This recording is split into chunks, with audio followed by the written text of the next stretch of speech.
One of the foundational principles in African culture is that the children belong to the village more so than the parents. So although the children are born through the parents, they're born into the village. And therefore, the village has a say over how parents are raising their children, because everyone in the village has to live with the consequences of how you raise your child. So in our community, oftentimes you hear people say, my son, my daughter, which we all say that, but the connotation, the underlying meaning there is that this is my property and I will do with it as I so choose. So we have a very Eurocentric approach to child rearing, where rearing our children is our own personal business that no one else has any say over.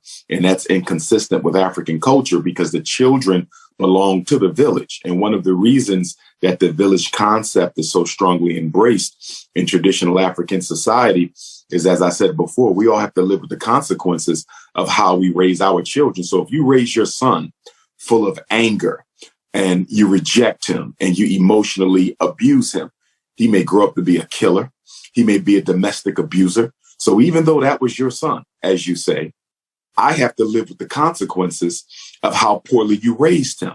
You know, if someone else raises their daughter to hate Black men, you know, to disrespect Black men, to never feel the need to establish a healthy rapport with a Black man, then that young lady will go on to introduce all sorts of hate, radical feminism into the Black community, dysfunctional beliefs, core values, and things like that. So if you look at the Black community today, one of the reasons why we are suffering is because we don't have input in the way everyone else is raising their children, but we're all suffering from the effects of it. The ones who are out here killing, the ones who are being dysfunctional, all of this is the result of being raised in a home that had no community oversight or input. And I would also add to that a lot of this is due to systemic influences. So when a brother spoke about the names that a lot of our young sisters give their daughters that really don't have any cultural meaning to them, they just like the way they sound. Well, a lot of that is the outgrowth of the mass incarceration war against Black males, which stripped Black homes of their father and gave birth to an epidemic of teenage pregnancy. Most of those names grow out of the decade or the generation of teenage pregnancy, which was introduced deliberately in the Black community, or should I say was a symptom of that economic castration and then that mass incarceration that took the father out of the Black community. I'm saying all that to say that it's going to be hard to practice your culture when you don't control the institutions in your community, because institutions dictate behavior. So if you're not controlling the hiring, you're not controlling the schools, you're not controlling the economy, you're not controlling the criminal justice, you're not controlling the socialization. And of course, in many senses, we're not even controlling the religious institutions. Most of our churches and other religious organizations are funded by the white power structure as well. So it becomes difficult to practice your culture when you don't control the institutions. It's easy for European Jews, if you would, or Irish Catholics, if you would, to practice their culture because they control their institutions. So they're able to make the institutions conform to the culture. But Black people, we're totally under domination by foreign institutions. And as a result of that, it's difficult to practice culture. And it's going to be hard to reintroduce that culture until you control institutions, because institutions dictate behavior. You do what you're told to do at work because you get paid.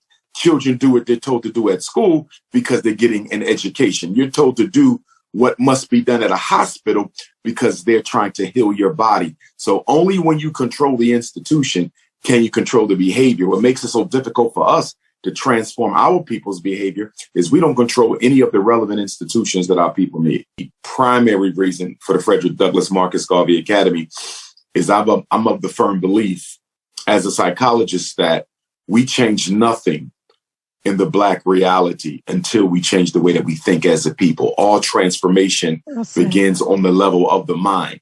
So there will be no economic revolution, political revolution, spiritual revolution, cultural revolution. There will be no revolution at all unless there's first a psychological revolution. We have to change the way Black people think about themselves, their reality, and their future. Until we change that, we change nothing, which is why Frederick Douglass's quote is one of the one of the main banners of the institution, and that is it's better to raise strong children than to repair broken men. One of the foundational tenets of revolutionary Pan-African nationalism is freedom of spiritual practice. So we believe that it doesn't matter what spiritual system you choose to dedicate your life to, as long as you can still prioritize the liberation of African people, then there's no contradiction there. It's only when the religion prevents you from linking up with brothers and sisters who may have a different spiritual tradition than your own that becomes a problem. If we go to the Garvey movement,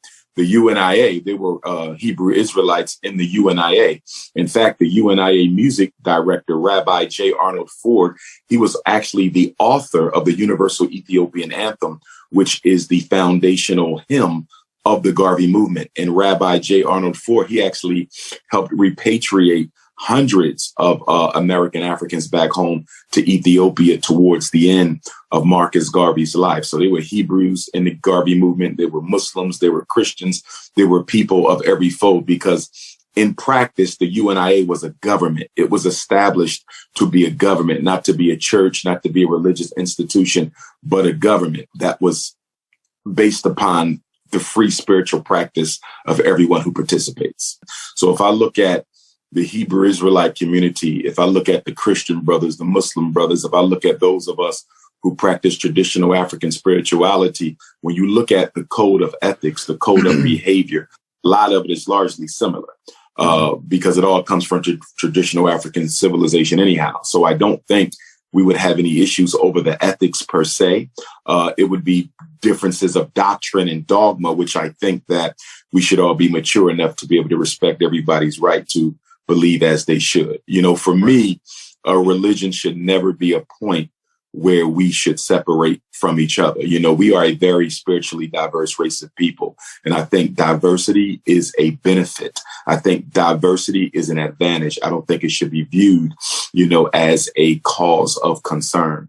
With that, I think that one of the reasons that the Honorable Marcus Garvey was so successful is because he did not put a particular religion on the UNIA ACL. When you look at most of the other movements that came post-Garvey, they all put a particular religion on their movement. And I think that's why no one was able to achieve the success of Garvey, because he was visionary enough to understand that we don't need to put a religion on a political and economic movement.